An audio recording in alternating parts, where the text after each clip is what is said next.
Michigan State football, they beat Western Michigan 23-6, and that's fine. But that's all it was. It was just fine. Is that okay? Is it not? Let's talk about it.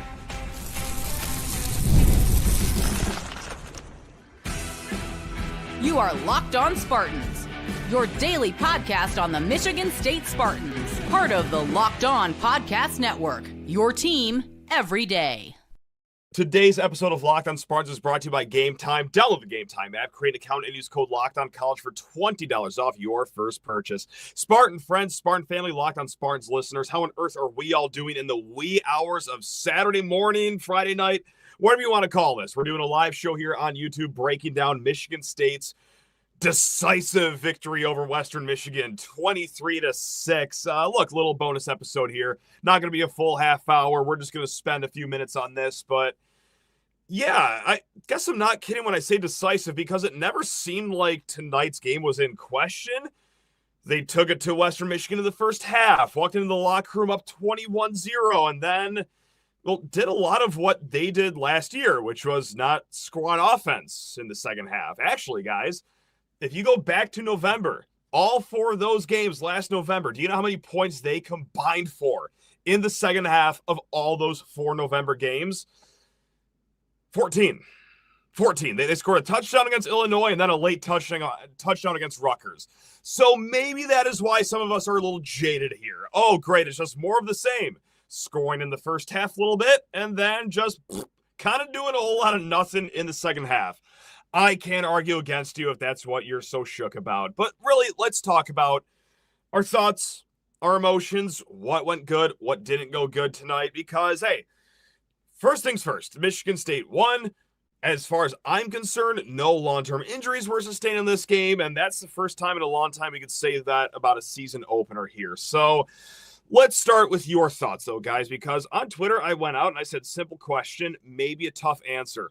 MSU's game against Western Michigan tonight was either a thumbs up or a thumbs down. Those are the only two options. 733 you guys voted. 61% of you guys are saying thumbs up. 38% of you or 39% of you are saying thumbs down. So it is leaning thumbs up. Most of you guys liked what you saw tonight. Some of you guys, though, are very thumbs down. Let's just talk about what we didn't like and did like. And it's going to be mostly offense. The defense, they did what you expected against Western Michigan, especially against a Western Michigan team that A, had a new starting quarterback, and B, was starting 4 new offensive linemen from last season. No one or the whole unit didn't really go above and beyond what we expected against Western Michigan. Yes, Jordan Hall, he shined. Okay, 2.5 tackles for loss, 8 tackles. Malik Spencer, he was playing that typical mauler position, just playing very aggressive out there. Wade Matthews, of course, he had his interception tonight. It was a fine night from the defense. Yes, they had the safety, but I really think that speaks more to just how great Ryan Eckley is as a punter and how that whole punt unit's going to be this year. That's right. This is a Big Ten podcast. We do talk about punting and how exciting that is. But let's talk about the offense because that is where most of the eyeballs are going to be. That's where most of the eyeballs were going into tonight's game because we expected fireworks. And we kind of did get that. It wasn't all bad. It wasn't all horrible. This was the tale of two halves. The first half I thought was inspiring, dare I say, like for the first time in a long time. And maybe it was just the view that I had in the stadium. Section 19, right in the corner, 43 rows up. So you get a good bird's eye view of everything going on. Guys, they had run lanes. Actually places for our running back to go when they were handed the ball. And our running backs got to run with the ball without being hit behind the line of scrimmage.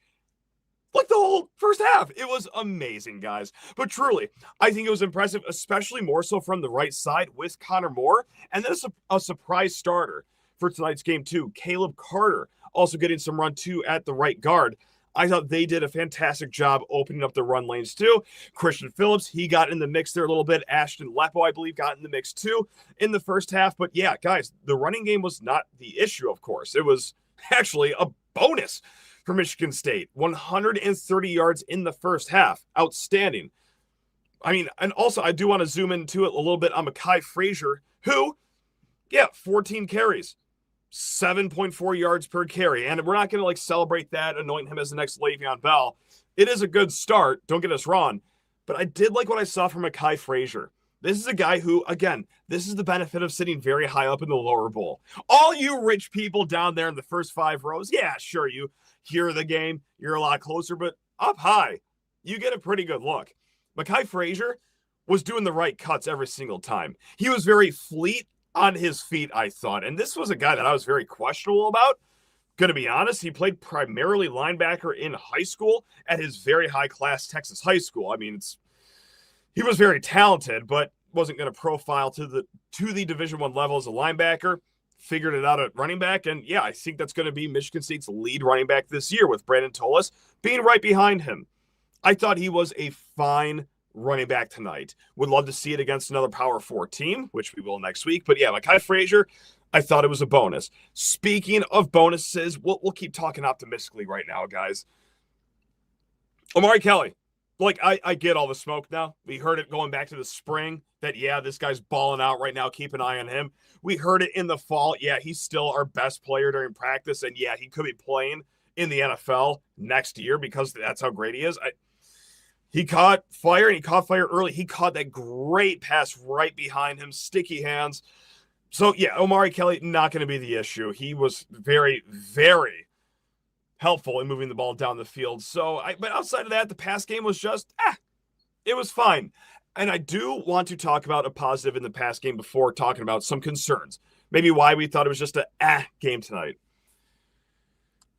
I saw Aidan Chiles having growth from last year. And was it a perfect game? Certainly not. Some accuracy issues were still there, especially downfield. That's what we talked about going into this game is, hey, what can we celebrate if Aidan Chiles can connect with passes 20-plus yards downfield?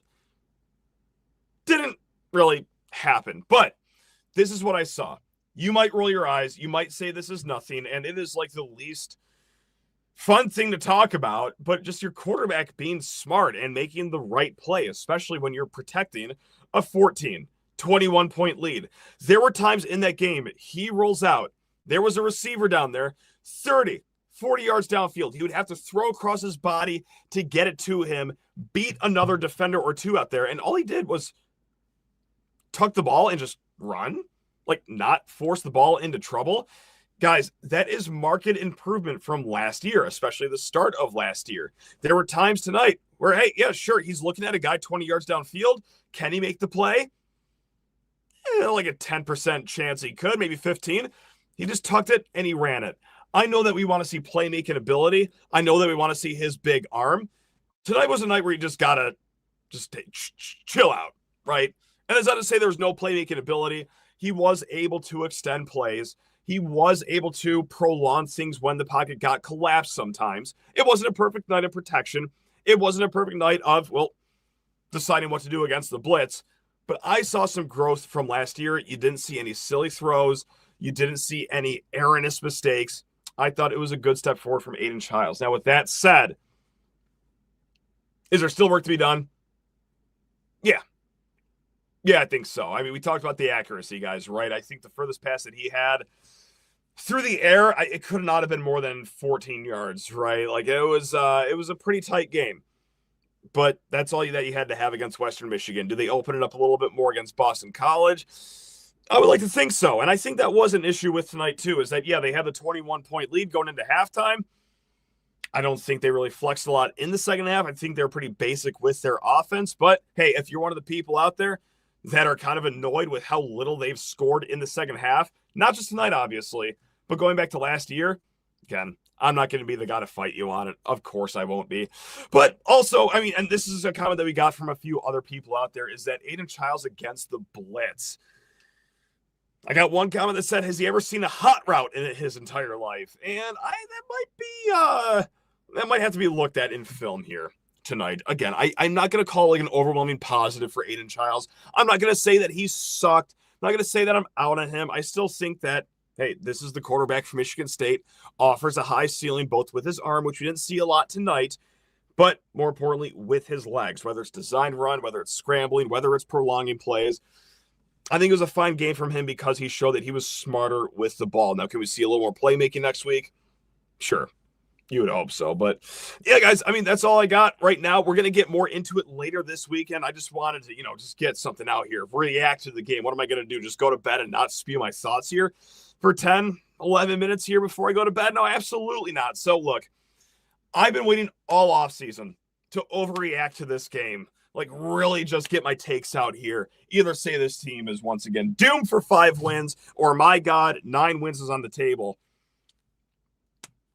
But here I am. Like, that game was just fine. Like a 5 out of 10. Like, really in control the first half. Great run game in the first half. But then again, it's Western Michigan. You're supposed to have a great run game against a group of 6 team. And then kind of just, in the second half, the defense was there all game. You add all that up, and that equates to a game. And I'm not panicking. They didn't flex everything that they had to show on offense, of course. Aidan Chiles, again, you heard me say it. I thought he showed some good improvement mentally. Now let's see some more physical improvement next week. But yeah, the weapons are there.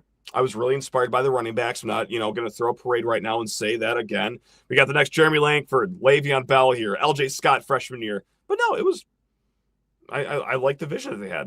I like the cuts they were taking. I like how they were against the contact. It was a fine game. It sucks. I really wanted to overreact. I really wanted to lose my mind one way or another. But no, I mean, I'm always going to be genuine with you guys. I'm never going to BS you guys. I'm always going to say what I feel, and I feel like that was just like a fine game. Now we got 11 more of these. So let's go, guys. Again, we'll be talking later this weekend. If you guys got any thoughts, leave a comment below this video. Reach out to us, lockedonspartans@gmail.com. Or, hey, you know what's most important is just have a great rest of your weekend. Guys, we will be back right here, Locked on Spartans. Time to go to bed. Time to rest my voice. That was a lot of shouting on third down today. Hey, until next time, love you all. Go Green.